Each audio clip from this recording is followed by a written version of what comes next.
কোনো আত্মীয়কে কখনো দুটি বিষয় শেয়ার করবেন না। হ্যাঁ, আত্মীয় স্বজন আমাদের সবারই রয়েছে। প্রিয় ভাইয়েরা, আপনি মনে রাখবেন, আপনার সব আত্মীয় কিন্তু আপনার ভালো চায় না, আপনার সব আত্মীয় কিন্তু আবার খারাপ চায় না।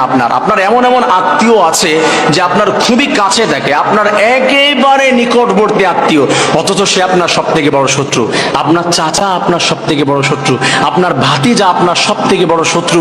আপনার আত্মীয় স্বজনের ভিতরে এমন কেউ আছে যাদেরকে আপনি বাদ দিতে পারেন না, কিন্তু সব থেকে বড় শত্রু আপনার। এদের সঙ্গে আপনি যদি দুটি বিষয় শেয়ার করেন তাহলে আপনি সমস্যার ভিতরে পড়ে যাবেন, আপনি কোনোদিন শান্তিতে থাকতে পারবেন না। তার দুইটি বিষয় হচ্ছে, এক নম্বর হলো তাদেরকে আপনি খুব বেশি ভালো আছেন এই বিষয়গুলি শেয়ার করবেন না, কারণ তাদেরকে ভালো লাগবে না। আপনি খুব বেশি ভালো আছেন, টাকার মালিক হয়েছেন, আপনার পজিশন অনেক ভালো হয়েছে, ব্যাংক ব্যালেন্স অনেক কিছু করেছেন, দেখবেন তারা আপনার পিছনে লেগে গিয়েছে। তারা চাইবে যে ওকে কিভাবে ধ্বংস করা যায়। ওই যে একটা কথা বলে যে আত্মীয় স্বজনের খাওয়াও দেখা যায় না, আত্মীয় স্বজনের বিপদও দেখা যায় না। মানে ভালোও দেখা যায় না, খারাপও দেখা যায় না। ভালো দেখলেও হিংসা লাগে, খারাপ দেখলেও খুব মায়া লাগে। তা আপনার ভালোগুলো দেখলে তারা হিংসায় পড়ে যাবে এবং তারা আপনার ক্ষতি করার চেষ্টা করবে। হাজার হাজার আছে যে ভাতিজার ভালো দেখার কারণে চাচার সহ্য হচ্ছে না, চাচির সহ্য হচ্ছে না, চাচা তো ভাইয়ের ভালো লাগছে না যে এত টাকার মালিক হয়ে গিয়েছে, ও এত বড় হয়ে গিয়েছে।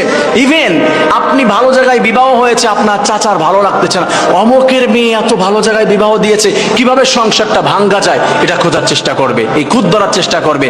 এত ভালো ঘরের থেকে একটা মেয়ে এনেছে, চেষ্টা করবে ওটার ভিতরে গ্যাঞ্জাম বাঁধিয়ে দেওয়ার। হ্যাঁ, আপনি ভালো হয়েছেন, তারা হিংসায় পড়ে যাবে, ধ্বংস করার চেষ্টা করবে। আরেকটি করবে কি, বরদোয়া করবে। হ্যাঁ, বরদোয়াতে কিন্তু মাঝে মাঝে ক্ষতিও হয়ে যায়। তারা হিংসা করবে, চোখ লেগে যাবে, খারাপ নজর আছে, হাদিসের মধ্যে এসেছে নজর পড়বে, সেটাকে ধ্বংস করার চেষ্টা করবে। আপনার সেই ভালাই, সেই ভালো কার্যক্রমগুলো নিঃশেষ হয়ে যাবে তাদের এই বরদোয়া, তাদের হিংসার কারণে, ক্ষতির কারণে। আরেকটি বিষয় হলো যে আপনি খুব কষ্টে আছেন, তাদের সঙ্গে শেয়ার করবেন না। তাদেরকে বলবেন না যে জানিস আমি খুব বিপদে আছি, তাহলে বলবে যে দিস ইজ আ মোমেন্ট, ওকে এখন ধরতে হবে। সবাই না, আমি সবার কথা বলছি না, কিছু কিছু রিলেটিভ এমন আছে, বলবে যে এই সময় ঘায়ল, কি বিপদে পড়েছিস রে, এই বিপদে পড়েছি। তখন বলবে যে এইভাবে তাকে এখন ঘায়ল করা যায়, তাকে এখন ধ্বংস করা যায়, তাকে এখন নিঃশেষ করে দেওয়া যায়। আপনি এবং হাততালি দিয়ে, হ্যাঁ ধরা খেয়েছে, হ্যাঁ পড়েছে বিপদে। আপনার আত্মীয় কিছু কিছু আছে, আপনার খারাপ সাইড দেখলে আরো আপনার পাশে এসে দাঁড়াবে না, তারা আরো বাতাস দিবে, আপনার এই সমস্যাগুলি তারা আরো খোঁচাবে, আরো মানুষের মধ্যে প্রচার করবে, আরো ক্ষতির ভিতরে ফেলানোর চেষ্টা করবে। প্রিয় ভাইয়েরা, মনে রাখবেন, বিপদ আপদের কথা কারো কাছে না বলে আল্লাহ তাআলার কাছে বলেন, তার কাছে শেয়ার করেন। আমি বলছি না যে তাদেরকে কখনো বলবেন না, কিছু কিছু আত্মীয়র মাধ্যমে তো আপনি কখনো উদ্ধার হতে পারেন বিপদ থেকে, অবশ্যই তাদেরকে বলতে হবে, শেয়ার করতে হবে। কারো মধ্যে আপনি বলবেন না এমনটি নয়, আপনি বলবেন যার থেকে আপনি উদ্ধার হতে পারেন, যে আপনাকে হেল্প করতে পারে। কিন্তু ফাইনালি একজনের কাছে জানাবেন, সে হচ্ছে আমার আপনার আল্লাহ। কারণ বিপদ আপদ বালা মুসিবত আল্লাহ তাআলার পক্ষ থেকে আসে। আমরা এখানে খুব বাস্তব ভিত্তিক ওয়াজ শুনলাম। আলোচনা শুনে আপনারা কি বুঝলেন? কথাগুলো বাস্তব বলেছেন উনি।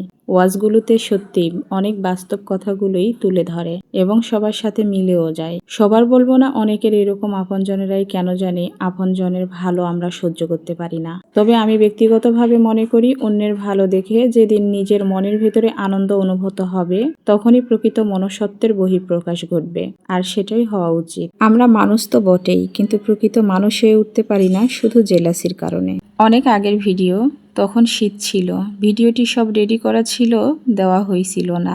আমার ছেলের স্কুলে খেলাধুলার অনুষ্ঠান শেষ করে বাসায় আসছিলাম। মুড সুইং এর কারণে ফেসবুকে মাঝে মাঝে ভিডিও কন্টিনিউ করতে ইচ্ছে করে না। তো আজকে ভিডিও এই পর্যন্তই। সবাই ভালো থাকবেন, সুস্থ থাকবেন। আল্লাহ হাফেজ।